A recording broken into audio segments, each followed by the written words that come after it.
Kayo po ay humihingi no ng ipalawig na hindi lang po yung mga 4-piece na mga senior citizen ang makakuha ng additional na pensyon.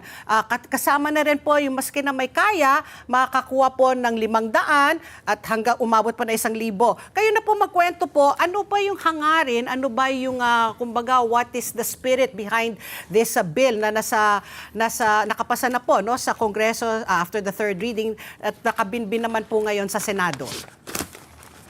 Well, yung Universal Social Pension, lahat po ng senior citizen basta magkaedad 60, tatanggap ng monthly stipend kung kung ma-approve na ito. So, ngayon, kasi madami po kami na natatanggap na reklamo. Bakit daw yung tumatanggap ng pension, may kaya naman. Tapos yung iba naman, ay hirap na hirap, hindi sila nakakatanggap. So, at saka yung iba naman, bakit daw wala silang pension? Ginawa naman daw nila lahat ang kanilang magagawa, nag-contribution naman sila sa gobyerno, nagbayad ng tax, nagtrabaho, bakit wala silang pension? So, sabi namin sa Kongreso, bakit nga naman hindi bigyan na lang lahat. Total, konting diferensya na lang naman. So, yun, para talagang lahat, at yung talagang mahihirap na hindi nakalista na indigent, ay mabigyan. So, ginawa namin Universal Social Pension. So, na-approve naman sa Kongreso dahil meron naman nakita na pagpondohan. So, yun ang So, nag-antay naman yung mga talagang tuwang-tuwa pati yung mga seniors nung na-approve sa Kongreso nung May 21, 2024. At talagang nagdadasal sila, tinaantay na maisabatas ito. So unfortunately, natulog sa Senate ng 8 months. So siguro hindi na makaantay yung mga senior citizen, talaga kung nagmarcha na sila, talagang pumunta na po sila sa Senado para pakiusapan at magmakaawa sa mga seniors, sa mga senators, mahal nating senators na aprubahan na itong batas na ito para naman lahat ay makatanggap ng pension. Alam mo kung minsan, yung sinasabi nila, hindi naman sa amount ang importante. Pero sa mga talagang nangangailangan, malaking bagay yon. Kasi tulong ng pambili ng gamot, pambili ng pagkain.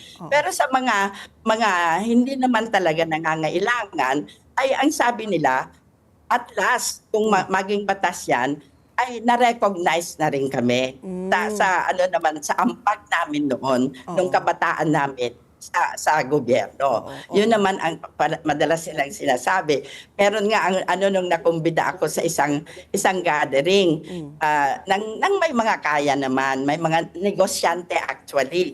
Sabi nila na kung maging batas yan at mabigyan kami, maski yung una lang na ang tatanggapin namin, ikwa-kwadro namin yon. Yung 500 na yan, ikakwadro namin para makita namin na at last, ni-recognize kami ng gobyerno at binagyan din. Kasi, porke malaki yung bahay namin, dinadaan-daanan lang kami pag may baha o may bagyo, hindi kami nabibigyan ng ayuda. Yun ang yung pabiro sinasabi. Pero napakaganda daw yun kasi at least na-recognize na sila ng gobyerno. Na nabigyan nang galing sa gobyerno. You mentioned kasi na sabi nyo mahahanapan ng pondo. Ang gusto ko lang malaman po, magkano po ang tatamaan po sa budget po? Kung sakali po may sa batas po ito, magkano po ang kailangan pong hanapan ng pondo kada taon para po bigyan po lahat ng senior citizen po ng kadagdagang pensyon? Yes, yung 7 million na hindi pa tumatanggap at 35 billion. Okay. Yun ang karagdagang pondo at yun naman ang meron namang pagpupuhanan kaya nga inapprove namin sa Kongreso. So ito talaga lahat ng senior citizen talaga matutuwa dito. Kasi may mga hirap pa rin naman na hindi tumatanggap. So pag naaprubahan nito, lahat po ng senior citizen, walang diskriminasyon, walang pili-pili, mabibigyan po lahat. At ano naman, naglagay naman kami ng provision doon na yung hindi tatanggap, ay mag-ano ng waiver o kung saan niya idodonate na ano ng institution for senior citizen, yung dapat tanggapin niya buwan-buwan. Okay. At dahil kasi, magandang umaga po Kong Mila, si Ali Soto po ito. At, Hi, hello Adi. Opo, Morning. because it's already January 23, no? At ang magkakaroon na naman ng adjournment sa February 8. Adjourned hanggang June 1. Tapos pagbalik po sa June 2, wala na. Tapos na ang 19th Congress sa June 13. So ilang araw na lang po yung binibilang natin ng mga session days ng Kongreso at magiging abalang-abala na po sa pangangampanya for the May election. So I think it's safe to say na hindi po maipapasa ngayong 19th Congress ito. Ang tanong po natin, ito pa ba sa 20th Congress, isusulong pa rin kung hindi maipasa sa 19th Congress? Isusulong pa rin. Kasi yun ang gusto talaga ng mga senior. Yun ang hinihingi nila talaga.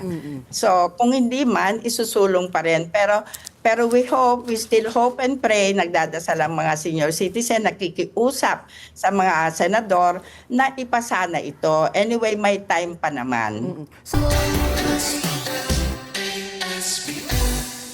Let's get together. Sunday 25. Sunday 25.